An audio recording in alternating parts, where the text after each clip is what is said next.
ప్రభు అయిన యేసుక్రీస్తు నామంలో మీకందరికీ శుభములు. ఈరోజు వాక్య భాగం చదువుకుందాము. సామెతల గ్రంథము 4వ అధ్యాయము 14వ వచనము.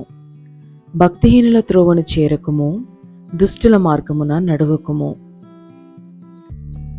Proverbs chapter 4 verse 14. Enter not into the path of the wicked and go not in the way of evil men. చదవబడిన ఈ వాక్య భాగాన్ని అనుసరించి ఈరోజు దైవిక స్ఫూర్తిని ధ్యానించుకుందాము. As a parent, have you ever told your children that certain people are a bad influence on them? ఒక పేరెంట్గా మీ పిల్లలకు ఎప్పుడైనా మీరు చెప్పారా, మీపై కొంతమంది వ్యక్తులు చెడు ప్రభావం చూపుతుంటారని, వారికి దూరంగా ఉండాలి అని? If so, then this proverb should resonate with you. అలాగైతే ఈ సామెత మీకు వినిపించాల్సిందే. Even our heavenly father wants us not to follow the ways of the bad influence. మన పరలోకపు తండ్రి కూడా చెడు ప్రభావం యొక్క మార్గాలను అనుసరించవద్దని మనల్ని హెచ్చరిస్తున్నాడు. Each step on a wrong path leads further from the true path and closer to ruin. తప్పుడు మార్గంలో మనం వేసే ప్రతి అడుగు సత్యమైన మార్గం నుండి మనల్ని మరింత దూరంగా నడిపిస్తుంది మరియు వినాశనానికి చేరువయ్యేలా చేస్తుంది. So we must be watchful to avoid even the first step down such a road. కాబట్టి అలాంటి దారిలో ఒక్క అడుగు కూడా వేయకుండా మనం జాగ్రత్తగా ఉండాలి.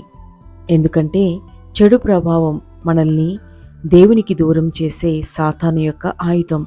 కాబట్టి మన నడతలని చక్కగా కాపాడుకోవాలి.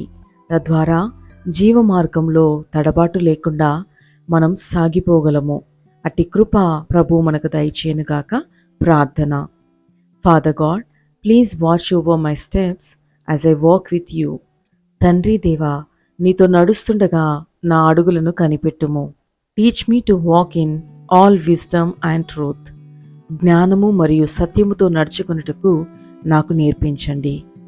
Give me discernment to recognize paths that lead to distraction and grant me power in your spirit to resist the temptation to follow those paths. నాశనానికి దారితీసే మార్గాలను గుర్తించడానికి నాకు వివేచనను ఇవ్వండి మరియు ఆ మార్గాలను అనుసరించే ప్రలోభాలను నిరోధించడానికి మీ ఆత్మలో నాకు శక్తిని ప్రసాదించండి. Remain near me as I walk with you. నేను నీతో నడిచేటప్పుడు నాకు సమీపంగా ఉండండి. ఎందుకంటే మీరు నాతో ఉంటే నేను తప్పిపోకుండా చక్కగా నడవగలను. In Jesus name amen. యేసు నామంలో ప్రార్థిస్తున్నాను తండ్రి, ఆమేన్. Praise the Lord everyone. ఈ క్లుప్త సందేశం మీ ఆత్మీయ జీవితానికి దీవెనకరంగా ఉందని నమ్ముతున్నాను. తప్పక ఈ వీడియోని లైక్ చేసి షేర్ చేసి మన ఛానల్ని సబ్స్క్రైబ్ చేసుకొని పక్కనే ఉన్న బెల్ బటన్ని యాక్టివేట్ చేసుకోగలరు. Thank you so much for watching this video till the end. May God bless you all. Amen.